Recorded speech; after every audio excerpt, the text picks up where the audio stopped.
Kazakhstan is one of the most multinational countries in the world. Here live representatives of more than 130 ethnic groups and nationalities. Each ethnos is a unique tradition, unique holidays, fascinating stories and amazing recipes.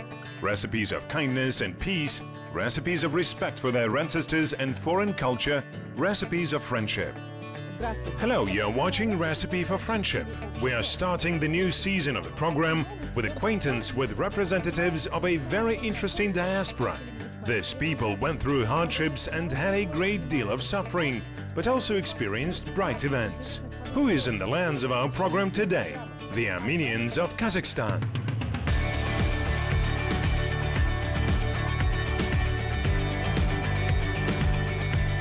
In today's program we will learn how does Lovers' Day Armenian style look like and how to celebrate it. On this holiday, lovers jump over fire, and the fire strengthens their relationships. It cleans out the negativity, keeps lovers safe from the evil, brings clarity to young family that has just entered into marriage or has the intention to marry. According to the Armenian tradition, the festive table is always full of delicious treats. By the way, speaking of family traditions, where did you learn this recipe? Well, I learned this recipe from my grandmother. She used to cook this for me. It reminds me of my childhood. I think every Armenian woman knows how to cook gata. What secret will help to teach groovy Caucasian dances even to the smallest children? Usually when young children come here, it is the desire of their parents, not children's desire. So I try to entice them by saying that come and you will be my deputies. We will teach everyone how to dance. They like it, they get excited and come because they want to. Let's listen to a unique musical instrument that conquered the whole world and can convey the full breadth of the soul of the Armenian people.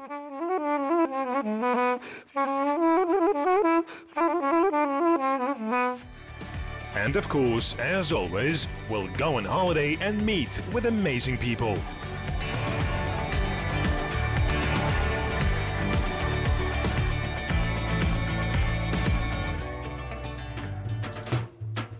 The history of the Armenian people is rich in vivid facts, full of happy and dramatic pages. The Armenian diaspora began to form under the influence of persecution in the 14th century.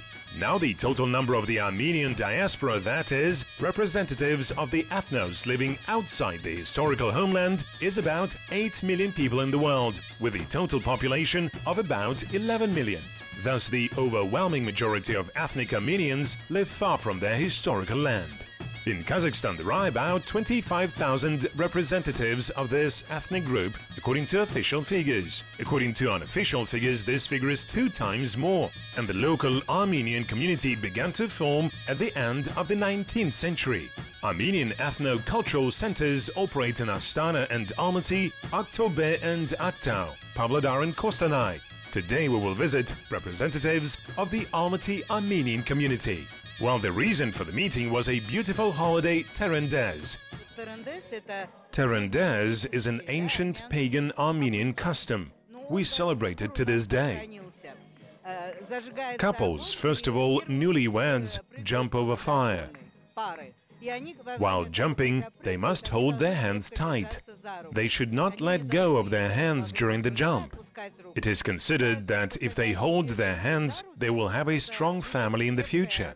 And what about couples who has been living together for a long time? In general, anyone can do it, children and adults. For example, I jump every year. Terendez is celebrated in Armenia and abroad on January the 13th. It can probably be called a kind of Slavic Maslenitsa and Valentine's Day. It is similar to Maslenitsa because it symbolizes the meeting of winter with spring. In warm Armenia, after the middle of February, one can easily hope for a warm weather coming very soon. And since the main characters of the holiday are young couples, then comparison with the well-known Valentine's Day arises by itself. Although the attributes, symbols and order of the custom are different. The key attribute is the fire through which people jump. A bonfire designed to cleanse everyone from misfortunes and bad thoughts calls for spring. And by jumping through it, couples should definitely hold hands.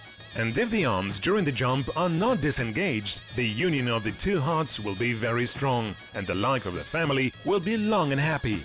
At the height of the holiday, it's another symbol comes into play: wheat. Wheat grains symbolize fertility and prosperity. They promise everyone a merry and a happy year. There is hope that young families who are at the center of the festivities will live a happy life. They're also sprinkled with wheat grains. There is no fun without special treats. Terendez, in this sense, is not an exception, and the cherished dish that you will see on the table is the Armenian gata, traditional dish without which there is simply no festive table in Armenia. Let's talk about the gata first. Not a single holiday celebrated without it. This is our national sweet treat. Every woman knows how to bake it. It is a treat for newlyweds and then guests. But the first one to taste it are the newlyweds and betrothed, because later they visit guests with this treat. The gata is cooked for the New Year and Easter. Weddings and birthdays, every Armenian hostess can bake it.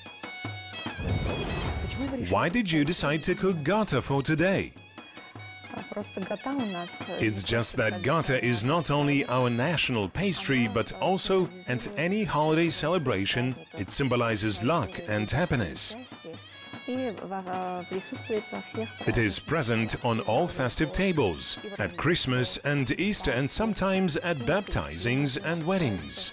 Gata is cooked from very simple products. The interesting part is that the dough that covers the sweet cake or biscuits used for filling are cooked from the same ingredients. The difference is in proportions and technique. Can you teach me how these products are called in Armenian language? Sure. Zu. Zu, eggs. Karak. Karak means butter. Alur means flour. Shakaravaz. Shakaravaz. Well, it sounds a bit Turkic. Yes. Sugar. Shakaravaz, Zu, Karak, Alur and Gata. One can try gata of another form, in the form of a cookie similar to a roll. However, on big holidays, women cook such a round cake in which, as a rule, the hostess hides a surprise. For example, for the New Year's Eve, families cook gata and hostesses hide a coin inside the cakes. Then the cake is cut into 12 pieces. Is this also a rule? Yes, it's also a rule that it is cut into 12 pieces, since there are 12 months in a year. And whoever gets a coin for him the next year will be the most successful year. Amazing! Will I get the cherished coin that promises good luck and happiness for the whole year? Well, let's cut it. Let's see who will get it. The New Year gata is called Tare Hats or Tare Gata. Tare means a year and Hats means bread. In some regions and some families, when the gata is cooked, it is cut right on the back of the smallest member of the family. Interesting. And what about the little one? Does he not object? Does he protest? No. In the culture of each ethnos, there is a kind of baked treat or bread which plays a special role and must be cooked by every hostess. By the way, speaking of family traditions, where did you learn this recipe? Well, I learned this recipe from my grandmother. She used to cook this for me. It reminds me of my childhood. I think every Armenian woman knows how to cook gata. Although this time I did not get a cherished surprise, some wishes were fulfilled. For example, I was lucky to listen to one of the most amazing instruments in the world, the Armenian duduk live. Vram Minasyan moved to Almaty recently, but in the music world of our city, he's already well known. It's amazing, but Vram learned how to play the main Armenian musical instrument upon his arrival to Almaty. I learned how to play duduk here. I have been living here for 3 years. I am a musician and play clarinet. It turned out that I started to play duduk because it was required from me. From a young age, the musician played the clarinet, but in a foreign land, the connection with the homeland was manifested through music. I think in the fact that I learned how to play duduk, a great role was played by my nationality. In some way, Kazakhstan too taught me how to play the Armenian duduk. The old name of duduk is Tsirana Pok and is translated as the soul of an apricot tree. And oftentimes, this instrument is called the soul of the Armenian people. Our today's hero obviously invests his entire soul into playing on his favorite instrument and into teaching of young musicians. When it comes to duduk, the word soul sounds especially often. Of course, whatever you do, you need to do it from the heart to make it work. It works everywhere, especially when it comes to music. It requires from a person his entire soul. The world of art and music is a different world. Well, musicians and those people whose work in some way is connected with music understand. In 2005, music of the Armenian duduk was recognized as a masterpiece of UNESCO's intangible heritage. And the best maestro in the world in this area recently visited Almaty. I'll tell you, I do not like to sit at home at all. It's my personality.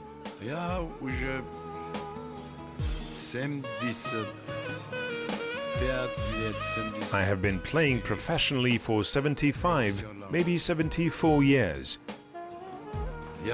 I love music and cannot imagine my life without music.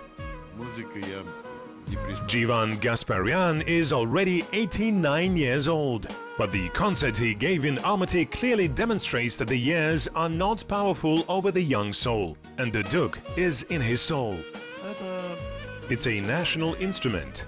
It's made from apricot tree.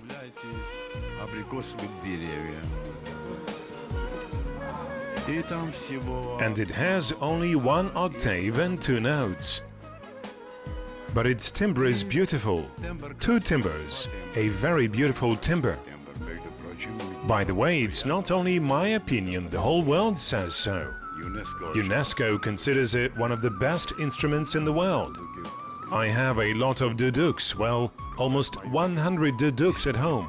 They are like my children. As my children, I know each and every one of them. I know their sound. But in general, duduk is an ordinary instrument. By the way, Kazakh melodies performed on this amazing instrument sound very warm and touching.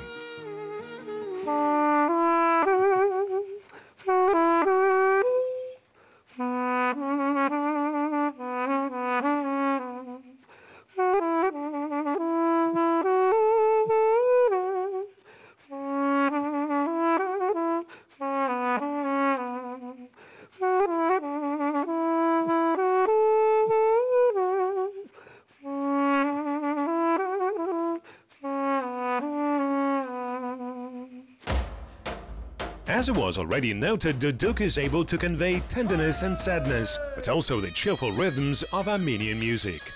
Dances of the Caucasian people are always an interesting topic, and today I invite you to get acquainted with the dance ensemble Elbrus and its founder Artur Razmikovic.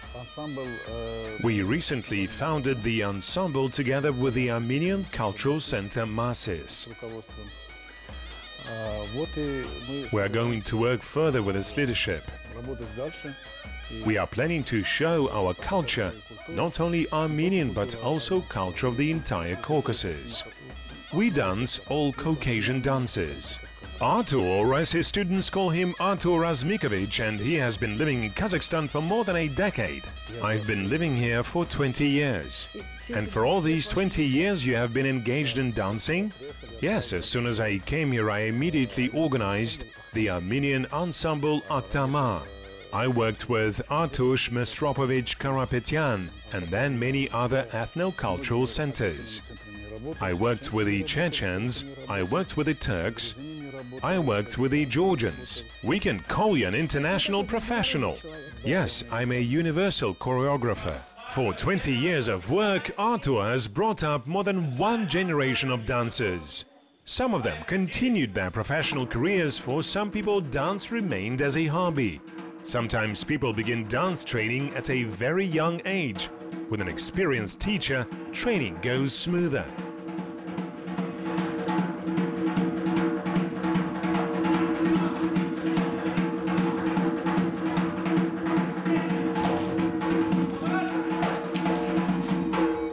Usually when young children come here, it is the desire of their parents, not children's desire. So I try to entice them by saying that come and you will be my deputies. We will teach everyone how to dance. They like it, they get excited and come because they want to. I try to become friends with them. You have a secret approach to everyone. Of course, because children are different.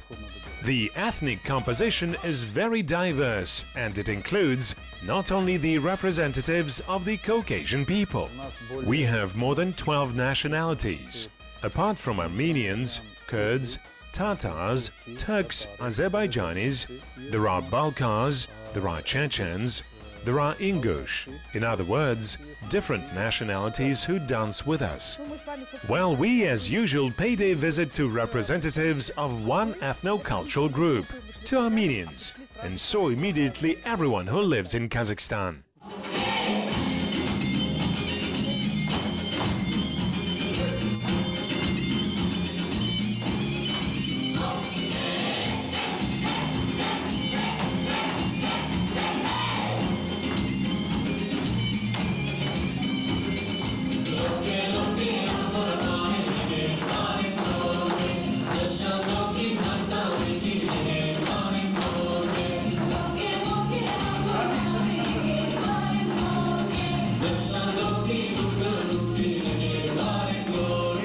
Farangiz has been dancing for years, although she says that dancing for her is more of a hobby than a profession. But obviously this hobby is the favorite one.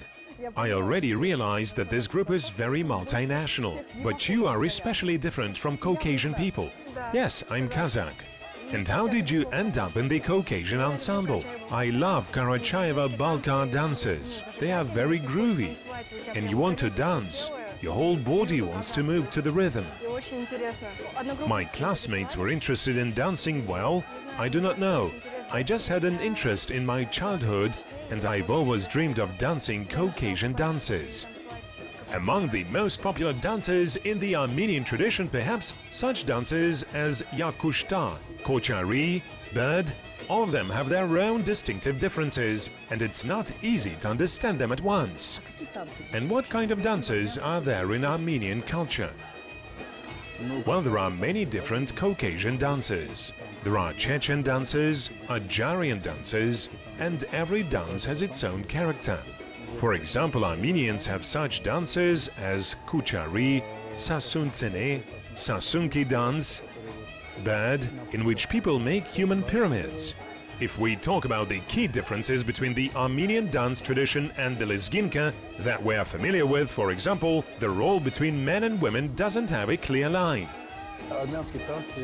Armenian dances cannot be compared with North Caucasian dances because they are a little bit different. We have classical dances. In the Northern Caucasus, a young man depicts an eagle and a girl depicts a swan, which is very different from our symbols. We also have military warrior-like dances when we show with movements how we defend our homeland, how we protect our women and children. Diplomatic relations between Kazakhstan and Armenia have already passed their 25th anniversary. The exhibition My Armenia, dedicated to the anniversary of diplomatic relations, became an event not only for the representatives of the Armenian diaspora in Kazakhstan, but also for all admirers of culture and art. The idea to organize this event belongs to us, to our embassy. We decided to celebrate the 25th anniversary of establishing relations with Kazakhstan in a unique way. To gather in one hall all the works of Armenian artists that are kept in the Kosteyev Museum. I can say they are kept very carefully. We are very thankful for that. On a relatively small space you see almost the main representatives of Armenian painting of the late 19th and 20th century. This is a good tour to Armenia. It gives a lot of positive emotions and impressions. The Armenian community of Kazakhstan became another warm acquaintance, and it brought many interesting discoveries and new knowledge. After all, every ethnos, every culture is like a cave with treasures. We will meet again more than once with our new friends and for sure celebrate many beautiful holidays together. But for now, the program Recipe for Friendship comes to its end. In the next issue, we'll find out about the traditions and cultural peculiarities of other ethnicities that are living in Kazakhstan. Until next time.